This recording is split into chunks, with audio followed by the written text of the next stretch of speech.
আপনার বিশ্বাস না হলে আমি দুইজনের নাম বলছি, ওনাদের তো মানুষ, ওনারা তো মন্ত্রী ছিল।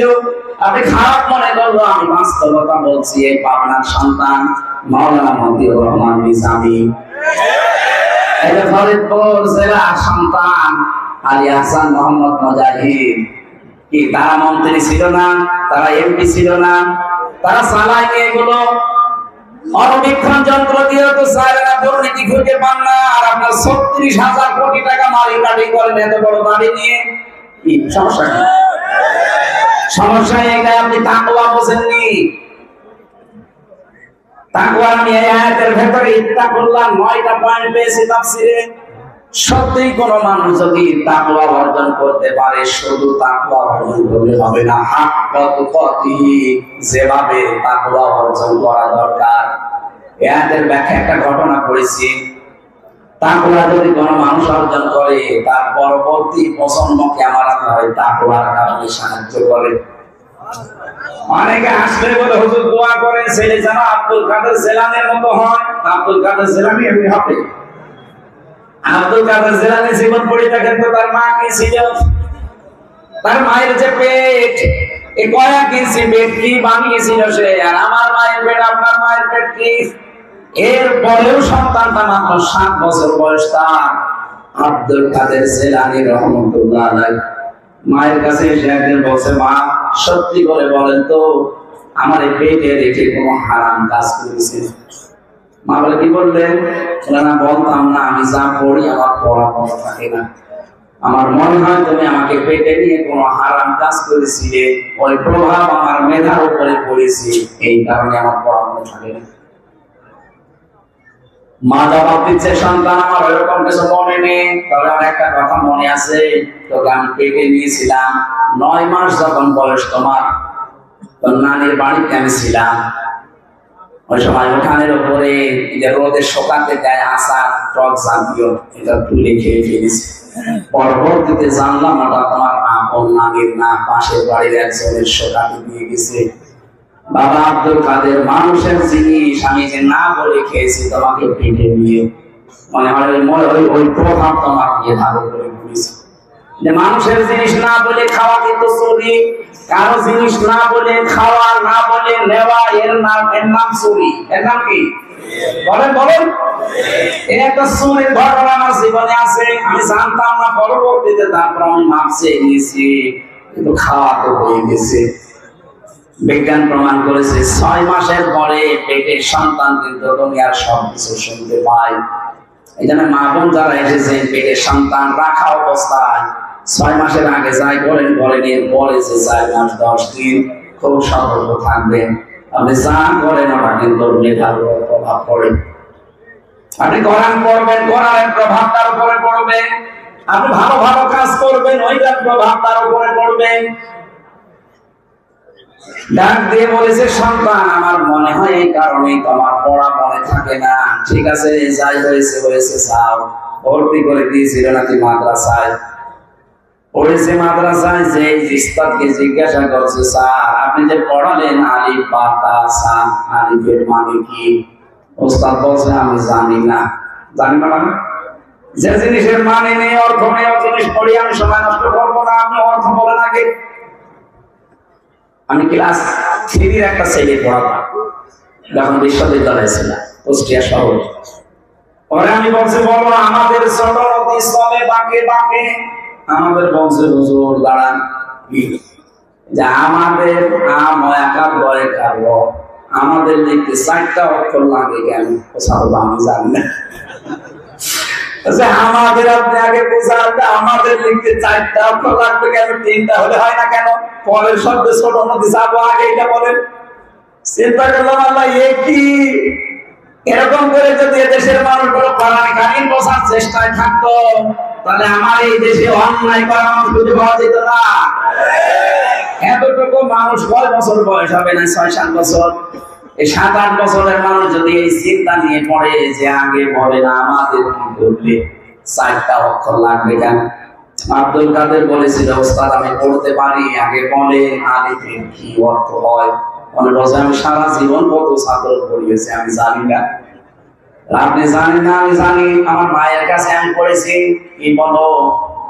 উনি আলিফ দিয়ে আল্লাহর পরিচয় তুলে ধরলেন 9টা। আল্লাহু লা ইলাহা ইল্লা হুয়াল হাইয়ুল কাইয়্যুম। এখানে একটা মাসলা বলা দরকার। স্যার আছে, আমি এই জন্য বলছি, অনেক মানুষ মনে করে আয়াতুল কুরসি ফরজ নামাজের পরে পড়লেই হয়ে গেলে জান্নাত হবে। এর ভেতরে আল্লাহর 9 থেকে 10টা ক্ষমতার কথা আছে। আপনার প্র্যাকটিক্যাল লাইফে 10টা ক্ষমতা বিশ্বাস করে আল্লাহকে দেখাবেন যে আমি মানি, তারপরে আয়াতুল কুরসি পড়লে বলে গেলে জান্নাত। আপনি একটাও মানেন না। আপনি আয়াতুল কুরসি 100 বার কেন 1000 বার পড়লে কোনো লাভ আপনার নেই। এক লোক বসে বসে পড়ছে, মনে করে স্যার বসে পড়ছে, ওয়ালা ইয়াহুদ্দু আলা তাআমিল মিসকিন, মিসকিনকে খাবার দিবা, খাবার দেওয়ার উৎসাহ দিবা। ঘরের বারান্দায় বসে বসে আয়াত পড়ছে, হঠাৎ করে এক মিসকিন এসেছে, বলছে স্যার আমারে খাবার দেন। উনি যদি বলে বেটা ডিস্টার্ব করো, আমি কোরআন পড়ছি, তাহলে পড়ছেন কি? আজ তো যেটা পড়ছেন সেই কাছেই তো এসেছে, ওইটা তো আপনার আমল করা লাগবে। কোরআন পড়া বন্ধ করে আমল দেখা না। ডিস্টার্ব করলে তোর কিছু দেবই না, কোরআন পড়ে সাওয়াব পাবে। যেটা পড়লেন ওইটা তো প্র্যাকটিক্যালি মেলাবেন। আব্দুল কাদের জিলানী 18 পারা পর্যন্ত তার জীবনে আমি পড়েছি, 18 পারা পর্যন্ত তেলাওয়াত করেছিলেন। আল্লাহর পরিচয়গুলো তিনি আলিফ দিয়ে তুলে ধরেছিলেন। ওস্তাদ কাঁদতে কাঁদতে বেহুশ হয়ে গেছে। হুশ ফেরার পরে ডাক দিয়ে বলে, মা আপনার কপাল ভালো, কোথায় পড়িয়েছেন ছেলেকে? আবার আমার কাছে পরীক্ষার জন্য নিয়ে এসেছেন। মা বলে, না তো এই প্রথম নিয়ে আসলাম। ওস্তাদ বলছে, আপনার এই ছেলের তো প্রায় 18 পারা পর্যন্ত কোরআনে কারিম আয়াত আছে। মা কান্না আরম্ভ করলেন। ওস্তাদ বলে, আপনি কাঁদেন কেন? আপনার তো খুশি হওয়ার বিষয়। মা বলে, দেখেন আমি এই সন্তানকে পেটে রেখে প্রতিনিয়ত কোরআনে কারিম পড়তাম। আমার সাংসারিক কাজ কারবার যত ছিল, ওই কাজ কারবার করতে গিয়ে আমি কোরআনে কারিম পড়েছি। আমার কাছে মনে হয়েছে সন্তানটা জন্ম নেওয়ার পরে পাশে বসিয়ে বসিয়ে যখন ফজরের পরে পড়তাম, ও আমার দিকে তাকিয়ে মুখ বিলাতো। আমার আফসোস হচ্ছে এই জন্য আমি নিজেও কোরআনের হাফেজা। যদি কষ্ট করে আরেকটু 30 পারায় প্রতিনিয়ত আমি আমল করতাম, আমার ছোট সন্তান এতটুকু বয়সে 30 পারা কোরআনের হাফেজ হয়ে যেত। মা বোন এসেছে কিনা আমি জানি না। সম্মানিত মা বোনেরা, কি মনে করেন সন্তান শুধু দোয়া করলে ভালো হয়? পেট ঠিক করেন। এই কয়েক ইঞ্চি পেট অনেক দামি জায়গা।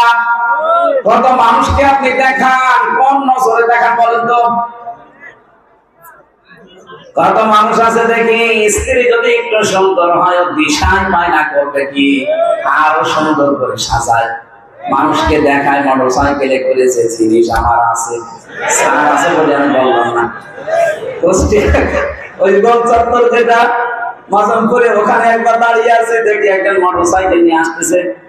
সালাম দিলাম, দাঁড়িয়ে বললাম যে কে? তোমার ভাবি। কি বলিয়েছেন? এই ছাতা তো তাকানো যায় না, কি শাড়ি না মশারি? আমার কানের কাছে মুখ নিয়ে বলছে, হামসা সারা জীবন তো আমি দেখলাম, আমি কত দেখবো। এলাকার মানুষের হক নেই, হক আদায় করে বেড়াচ্ছে। তোমার ওই স্ত্রীর পেটে ভালো সন্তান আসবে কি? কত মানুষ কত নজরে তাকায়। মানুষের নজরের একটা পাওয়ার আছে। এটা অনেক জায়গায় দেখি, ক্ষেতের ফসল নষ্ট হয়ে যাবে, কালো হাড়ি দিয়ে তখন দাগ দিয়ে রাখে, চোখের নজর পড়লে ওই দিকে। সম্মানিত মা বোনেরা, সন্তান এখনো যদি আব্দুল কাদের জিলানীর মতো সন্তান, যদি আল্লাহর ওলি মার্কা সন্তান উপহার দিতে চান, পেট ঠিক করবে। কয়েক ইঞ্চি পেট খুব দামি জায়গা, উল্টা পাল্টা জিনিস পেটে দেওয়া যাবে? উনি শুধু না বলে জিনিস খাওয়ার কারণে যদি ওই বেভাম ধার উপরে পড়ে সন্তানে, আমাদের যারা পেটে নেয় কত কিছু না বলে গিয়ে হজম করবে। সম্মানিত মা বোনেরা, আপনাদেরকে কয়েক মিনিটে খুব গুরুত্বপূর্ণ একটা তথ্য জানাচ্ছে। আপনি শক্ত হবেন। আপনার স্বামী যেই হোক, যদি প্রধানমন্ত্রী আপনার স্বামী হয় শক্ত হবে, যদি কলি মুসর হয় তাও শক্ত হবে। বলবেন, দেখো তুমি যাই করো করো, হারাম উপায় করলে কিন্তু আমার সাথে তোমার হবে না। তুমি হারাম ইনকাম করে হয়তো 10,000 জায়গায় 50,000 নিয়ে আসবে, ওই টাকা পয়সা দিয়ে রান্না বাড়া করে হয়তো সুস্বাদু খাবার আমি খাবো।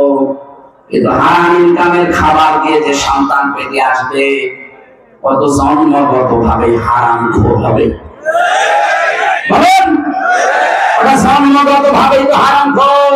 ওরকম হারাম খোর সন্তান আমি 10 মাস 10 দিন পেটে রাখবো কষ্ট করে, কোন কারণে? সুতরাং হারাম খোরকে আমি পেটে রাখতে রাজি না, এমনকি হারাম খোর জন্ম দিতে রাজি না। হয় তুমি আমাকে রাখো, নয় হারাম ছাড়ো। আপনি শক্ত হন, আপনার স্বামী বাধ্য হবে। কারণ 100টা পরিবারের 98টা স্বামী বাম হাতে ইনকাম করে তার স্ত্রীর কারণে। আমরা যেন পাগলামি না করি। কার জন্য কি করবেন? আপনার স্ত্রী, আপনার ছেলে মেয়ে, আপনার মা বাবা, কেউ না। সব আপনার চোখ বন্ধ হওয়ার পরে শত্রু হয়ে দাঁড়াবে। বিশ্বাস যদি না হয় 100 বছর পর, মাত্র 100 বছর পরে পাবনা ফরিদপুরে ফিরে আসেন, আপনাকে যদি কেউ চেনে আমি কি বলেছি, আমি আমার 3 পুরুষের উপরে আছি না। আমার বাবার নাম রিয়াজউদ্দিন, তার বাবার নাম জাহান আলী, তার বাবার নাম নমাজ আলী, এরপরে আমার জানানি। আমি জানি না, সত্যি বলছি আমি জানি না, আর আমার দরকার নেই জানার। এখন যদি নমাজ আলীর বাবা মাত্র 60 থেকে 62 বছর আগে মারা গেছে, এই লোকটা যদি এখন কুষ্টিয়া এসে বলে এই 2 তলা বাড়ি আমার, এই ভিটা আমি কিনেছিলাম, ওর দাঁত মুখ খুলে থাকবো না? জায়গা পাবো কিসের নমাজ আলীর বাবা? আমি তো নমাজ আলীরই চিনি না। এই হচ্ছে দুনিয়া। সুতরাং এইটার পেছনে থেকে যাদের জন্য যা করছেন, হয়তো বাম হাতে ইনকাম করলে আপনার এই অবৈধ ইনকামের সুখ যেটা, এটা আপনার বউ, আপনার ছেলে মেয়ে, মা বাবা ভোগ করতে রাজি আছে, কিন্তু এটার দ্বারা যে গুনাহ হয়, একটা গুনাহ আমার স্ত্রী দেবে না। এজন্য আমরা যেন পাগলামি না করি। আমি সহ যারা আছি আমরা আর পাগলামি করবো, হারাম ইনকাম বন্ধ করা লাগবে। কি কথা বলে না কেন? তাহলে ভবিষ্যৎ প্রজন্ম ভালো হবে। আর যারা হারাম ইনকাম একেবারে বাবা শাহজালাল সব হালাল করে রেখে যাচ্ছে, পরবর্তী প্রজন্মের ভেতরে প্রভাব পড়বে। এই জন্য হাত পর দুপাতিহি দরকার। ভয় করলে হবে না, ভয় করার মতো ভয় করা লাগবে। এখানে অনেকগুলো ব্যাখ্যা ছিল, আমি সময় বেশি দিতে পারছি না, তাড়াতাড়ি করছি। যেমন ওরা তামুতুন না ইল্লা ওয়া আনতুম মুসলিমুন, মরবা না যতক্ষণ মুসলমান হতে না পারো। প্রশ্ন আসতে পারে আমরা তো মুসলমান আছি। আরে ভাই, শুধু মুসলমানে দিলে মানুষ মুসলমান হয়? শুধু মুসলমানে দিলে যদি মানুষ মুসলমান হয়ে যায় খাতনা করলে, তাহলে ছাগল কি? ছাগলেরও তো খাতনা করা আছে, ওকে মুসলমান? আর মুসলমান একটা আলাদা জিনিস। মুসলমান মানে আল্লাহর বিধান যখন সেইটা পাবেন, আপনার নিজের ইচ্ছা বলতে আর কিছু নেই। আমি স্যালেন্ডার করলাম, আত্মসমর্পণ করলাম, এর নাম মুসলমান। এর নাম কি? আর আমি যে মুসলমান আছি, এটা বাস্তবে প্রভাব পড়বে 5টা জিনিসের ভেতরে। সূরা বাকারা 108 নম্বর আয়াতে আছে, 208 নম্বর আয়াত। 208 নম্বর আয়াতে তথ্যটা আছে, ইয়া আইয়ুহাল্লাযীনা আমানু দুখুলু ফিস-সিলমি কাফা, ঈমানদার ইসলামে প্রবেশ করো পুরোপুরি। পরিপূর্ণভাবে ইসলামে প্রবেশ করেছে কিনা এটা সিম্পটম কি? 5টা। 1 নাম্বার, আপনি আত্মসমর্পণকারী হবেন আল্লাহর বিধানের সামনে। 2 নাম্বার, আপনার কাছে কামে ইখলাস থাকবে, লোক দেখানো না, যা করব আমি আল্লাহর জন্য। 3 নাম্বারে আপনার আকীদা শুদ্ধ থাকবে, বিশ্বাস, ঈমান। 4 নাম্বারে আপনার লেনদেন স্বচ্ছ হবে, যতদিন যাবেন না লেনদেন স্বচ্ছ হবে। 5 নাম্বার, আপনার উন্নত চরিত্রের অধিকারী হবেন আপনি। এই 5টা বিষয় যখন জীবনে দেখবেন যা মিলছে, তখন আপনি বিশ্বাস করতে পারেন আমি ইসলামে প্রবেশ করেছি। আল্লাহ আমাদেরকে পরিপূর্ণ মুসলমান না হয়ে যেন মরণ না দেন, বলেন আমিন।